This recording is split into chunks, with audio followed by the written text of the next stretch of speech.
Retrouvez nos experts en live. Bonjour Delphine. Bonjour. Alors, aujourd'hui, on est sur le salon Koblenz et on a la chance de t'avoir. Donc, on va profiter pour parler d'un sujet qui nous tient à cœur et qui est le comportement des enfants et de la manière dont ils consomment en 2023 sur une étude 2022. Mais on sait bien que c'est des choses qui vont arriver parce que ça continue en fait. Donc voilà, c'est un sujet qui était important pour nous. Et finalement, c'est plus des parents que tu vas venir nous parler que des enfants. Oui. L'idée aussi était de parler beaucoup d'écran. Quand on parle des enfants aujourd'hui, puis des ados, l'écran a une place indispensable. Et puis, ce qu'on voit vraiment en termes on va dire, d'évolution ces derniers temps, c'est la posture des parents, elle n'est plus la même vis-à-vis des écrans. Jusqu'à présent, limiter le temps d'écran était vraiment... Oui, c'était un sujet terrible. En général, c'était un combat même. Voilà. Alors, aussi une posture de bons parents, on ne va pas se mentir, mais vraiment un combat d'essayer de limiter ce temps d'écran. Et là, ce qu'on remarque, c'est que les écrans ont vraiment gagné en légitimité. Ouais. Alors, bien sûr, tu as le Covid. Oui, et en légitimité, c'est-à-dire que finalement, les parents, aujourd'hui, lâchent sur le temps d'écran. Ils lâchent complètement sur... Alors, attention, c'est pas open bar non plus, mais ils lâchent sur le temps d'écran. En même temps, ces parents-là, c'est une génération qui a eu, ils ont eu leur télé dans la chambre. Donc, il y avait eu une interdiction de la télé ou des écrans quand ils n'étaient pas encore parents. Finalement, se retrouvant parents, ils ouvrent complètement à leurs enfants la possibilité de se poser devant leur écran autant de temps qu'ils veulent. Complètement. Parce que, alors, effectivement, c'est aujourd'hui une génération de parents écran déjà, qui, en tant qu'adulte, est aussi hyper connecté. Oui. Qui ne considère pas les écrans comme, entre guillemets, juste du divertissement chronophage, abrutissant. Donc, c'est pas que jouer, regarder des vidéos sur YouTube ou des films et des séries. C'est aussi pour eux un outil d'apprentissage, de socialisation, d'échange. De socialisation. Les parents d'aujourd'hui pensent que l'écran, c'est la connexion et la sociabilisation de leurs enfants. Tout à fait. C'est l'ouverture sur l'extérieur quand on a des enfants qui sont de moins en moins à l'extérieur. D'accord. C'est l'agent de liaison, on va dire. Ok.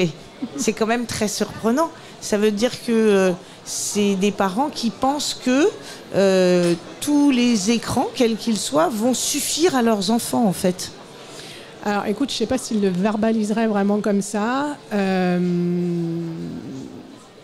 Mais en tout cas, ouais, le côté « mon enfant est à la maison », mais là, cette ouverture sur le monde grâce au portable est hyper important, sachant qu'on a aujourd'hui une génération de parents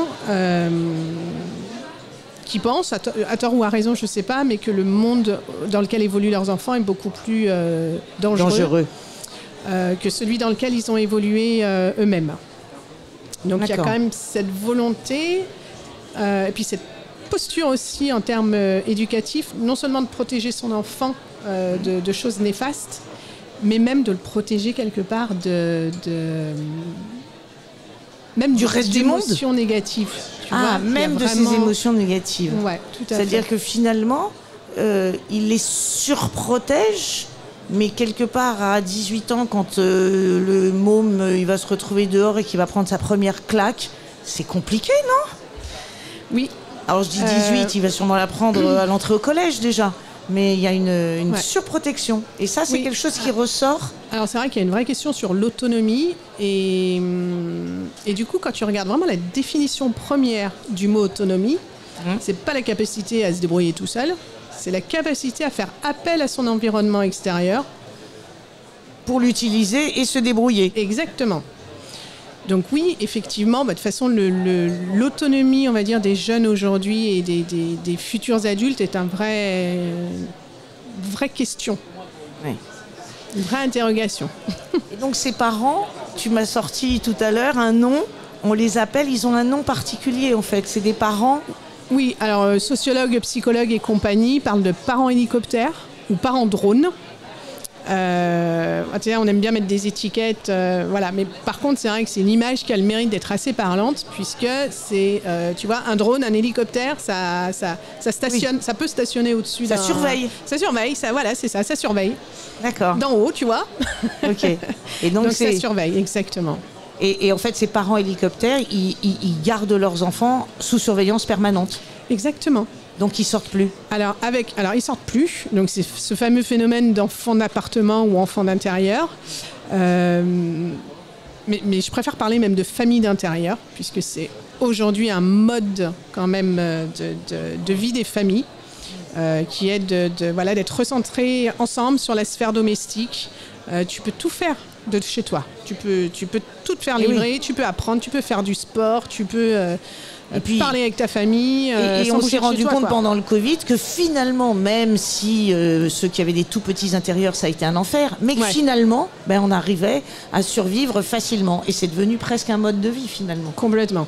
On s'est retrouvé bien chez soi. Exactement, on s'est retrouvé bien chez soi, on s'est retrouvé en sécurité.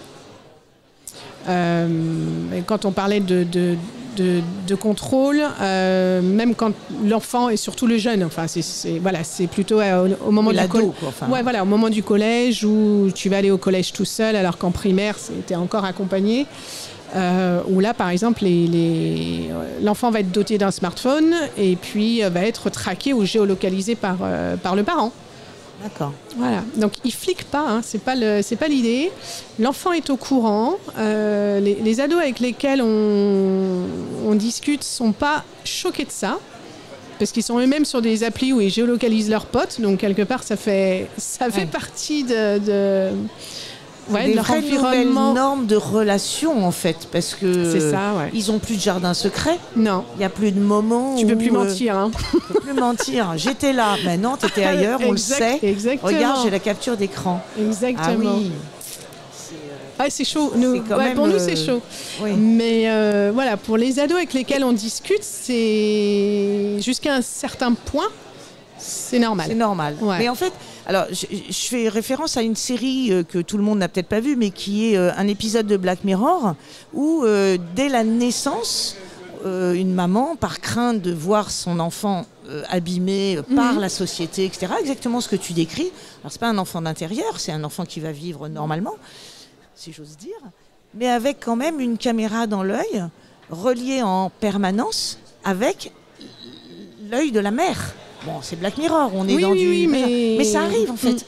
Et on est complètement... on accepte complètement cette situation. Ouais. Les enfants eux-mêmes l'acceptent. C'est assez... a priori, oui. C'est assez dément. Mais alors, donc ces enfants d'intérieur, finalement, comment ils consomment, comment ils voient le produit? Parce qu'on a toujours dit, les enfants sont prescripteurs et puis les parents, finalement, ils ne font que prendre ce que leurs enfants veulent. Ce qui est bien ou pas, c'est pas le sujet. Mais là, aujourd'hui, la consommation, elle est plus complexe, puisque tout ça, on se le fait livrer. Donc, il y a les catalogues de Noël, ça existe toujours. Ils arrivent jusqu'à la maison. Le côté, je suis un enfant et j'ai envie de consommer, ou est-ce que et je ne peux pas découvrir autre chose que ce qu'il y a sur mes écrans? Alors, oui, la découverte et la consommation et la prescription, du coup, passe énormément par les écrans. Le catalogue de Noël, en tout cas, tant que légalement il existe, est encore hyper important. Et toujours version papier. Et toujours, oui, il faut découper. Oui, bien sûr, heureusement. Il faut découper, il faut écrire sa lettre. Donc ça reste très, très, très important. On va voir effectivement avec l'évolution de la loi comment ça va se passer du côté des catalogues. Ça, c'est encore un vrai sujet. Hein. Oui. On en reparlera. Oui, c'est clair. Typiquement sur TikTok, jusqu'au prochain réseau social qui prendra peut-être le relais, TikTok, c'est devenu un vrai moteur de recherche chez les mômes dès 9-10 ans. D'accord. Voilà, c'est là qu'ils vont chercher du produit, c'est là qu'ils identifient du produit, qu'ils benchmark entre guillemets. À 9-10 ans, ils sont équipés d'un portable? Ça commence très fort, ouais. Pas tous, hein. C'est quand même l'entrée au collège qui est vraiment... Oui. Mais donc, et direct, c'est TikTok et c'est consommation, et c'est ça. Ouais. Donc en fait, ils ont retrouvé le chemin. Alors après, du coup, tu as aussi beaucoup d'échanges, beaucoup de bouche à oreille, ça continue à marcher très fort chez les jeunes. Ce que le copain porte, ce dont le copain parle, ce qui est à la mode quelque part. Et on trouve quand même encore, bien évidemment, les enfants et les jeunes dans les magasins. Rarement seuls, par contre, oui. mais on les trouve quand même encore. D'accord. Heureusement. Heureusement, oui. Heureusement. Oui, on n'est pas encore dans la ville que d'adultes. Non. Et où on va cacher les enfants par crainte. Quand il y a quelque chose pour eux, ils y vont quand même. Voilà. D'accord. Eh bien, écoute, c'est très intéressant. Il y a d'autres choses que tu veux nous dire sur les consommateurs, la consommation des enfants actuellement ? Eh bien, écoute, non, on pourra encore en parler des heures, mais... Tu reviendras avec un point A dans un an, peut-être ? Avec plaisir. Voilà. Merci beaucoup, Delphine. Merci. Koblenz, le salon incontournable, le 30 et le 31 mars, à Paris, en France, au bord de la Seine, là où il y a les JO. Enfin, vous trouverez.